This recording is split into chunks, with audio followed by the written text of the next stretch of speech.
Ladies and gentlemen, this is a story that came out in The Independent. Looked like John Allen Chaw did not act alone. More is coming out on this story. U.S. missionary killed by tribe on North Sentinel Island may not have acted alone. Police have for now abandoned attempts on remote island to retrieve the 27-year-old's body. So I guess they backed off on their efforts to do so.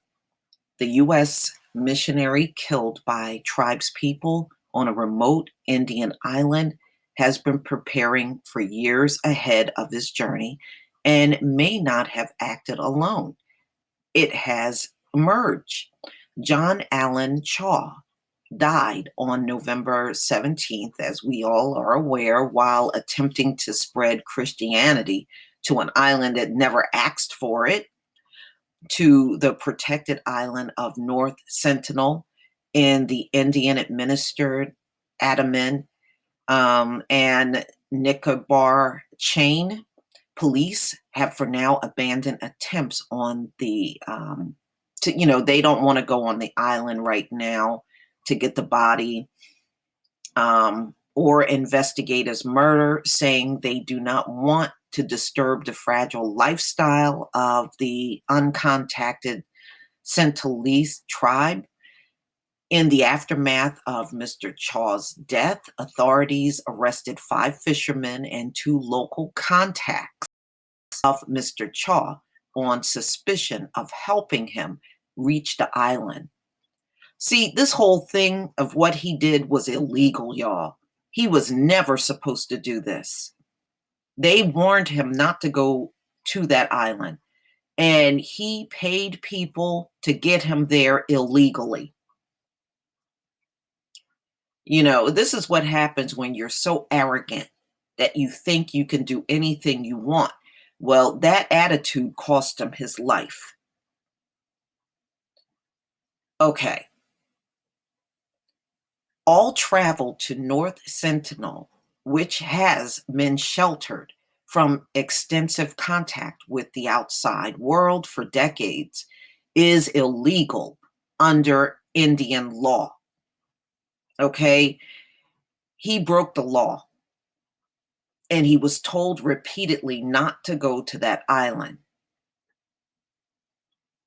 Now police say they are investigating the possibility that Mr. Chaw had a series of meetings with another 2 American citizens in the Andaman capital of Port Blair, right up to the day he was due to leave for the island.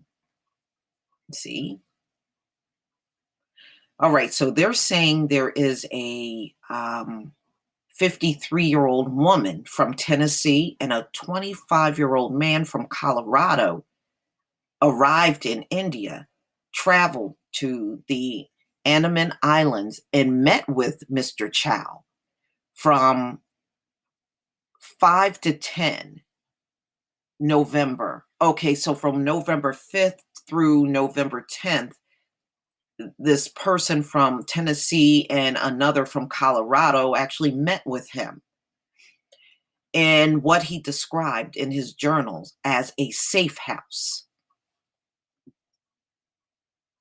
The police said the 2 Americans who were not named in the report left the islands on November 10th, and Mr. Chaw was supposed to start his journey to North Sentinel the next day. He was ultimately delayed by a cyclone in the Bay of Bengal,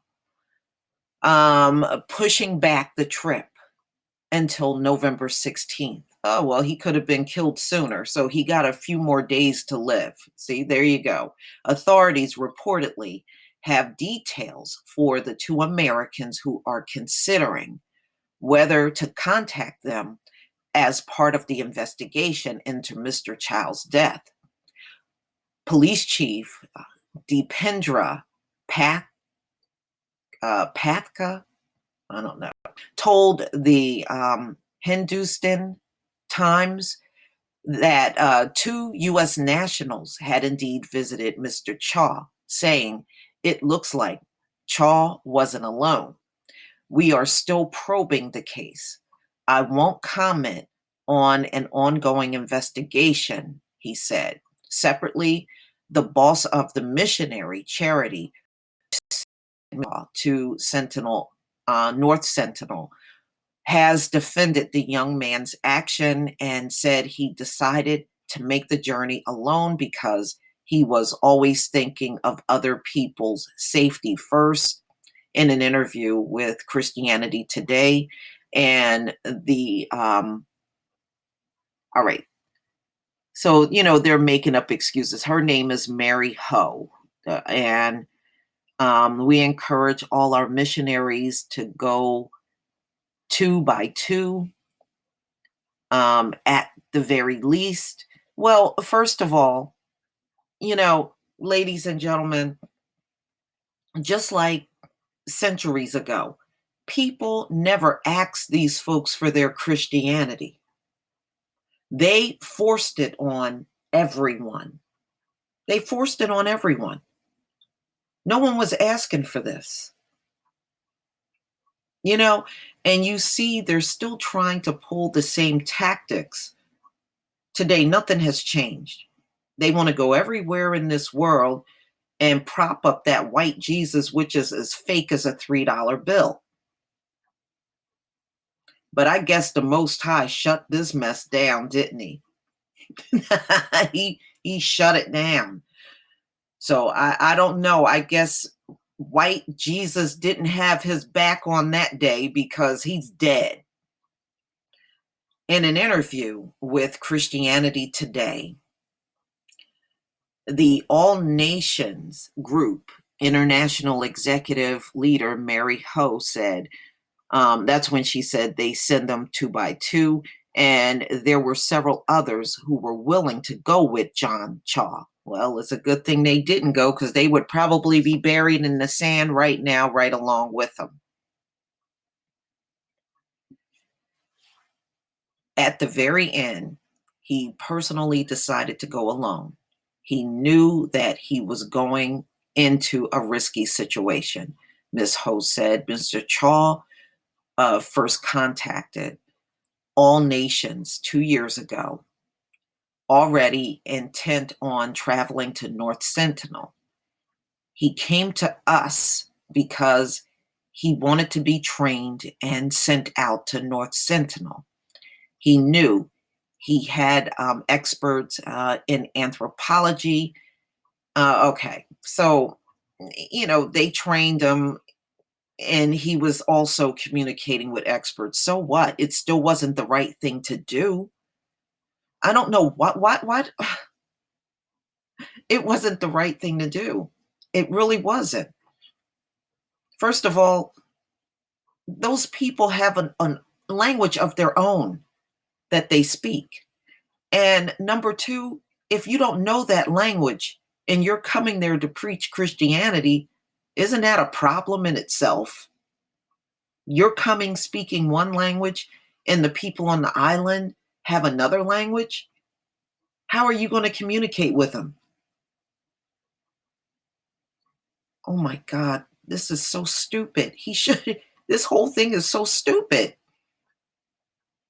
Efforts to recover Mr. Chau's body from North Sentinel have been suspended amid calls from international rights group who say the tribes people have no immunity to common diseases and could be decimated by contact with the outside world.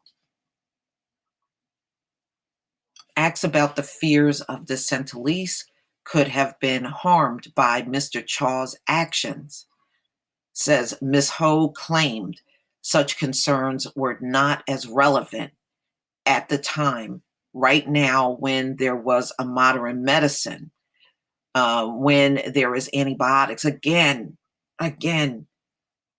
why are you assuming that these people want your antibiotics or your Christianity? They have survived there. Some say up to 75,000 years, and you think they need something from you? Obviously, they're showing you and the rest of the world it is possible to live without all of you. That's the beautiful thing. Mr. Chau had attempted to get 13 types of immunization before traveling, and just before getting the boat to North Sentinel, quarantined himself for many days as a preventive step, she said. None of us really know the exact health condition of the North Sentinelese, Ms. Ho said. We don't know what kind of health issues they have, and perhaps there is some modern medicine that could be helpful for them. Again, they've been living off the land for thousands and thousands of centuries. Why do they need your medicine? Again, always assuming people need stuff from them when they really don't. Boy, these people are so arrogant. It's not even funny. Oh, well, they gonna need stuff from us. No, they don't. No, they don't. They don't need a thing from you. And they're not asking for nothing. But you see how they impose their will upon people that never asked them for a damn thing? Woo, these people are too much. In a statement on Monday urging the Indian authorities not to disturb the Sentinelese further in their attempts to investigate Mr. Chau's death, the rights group Survival International said it was likely the result of previous disastrous contact with the outside world, that the tribespeople defend their island by force. The Sentinelese face being wiped out if any outside disease are introduced, Director Stephen Corey said. The risk of a deadly epidemic of flu, measles, or other outside disease is very real and increases with every such contact. Mr. Chau's body should be left alone, as should the Sentinelese. And I agree. Steve Corey is right. Just leave his body there and go on about your business, because he had no business planning this illegal trip in the first place. And those that backed him up and were also involved need to understand that. What y'all did, I don't care what Christian missionary group you are, what you did was illegal. And if he didn't break the law, he would still be alive today. So it was really his own stupidity and the people around him that caused his death. That's right. I'm going to do the blame the victim thing. Isn't that what they do to us all the time, ladies and gentlemen? Blame the victim. So I'm blaming the victim for his own death. But please tell me what you think, ladies and gentlemen. Please leave it and subscribe. Don't forget to hit on the notification bell. And I'll see you on the next video. Peace, family.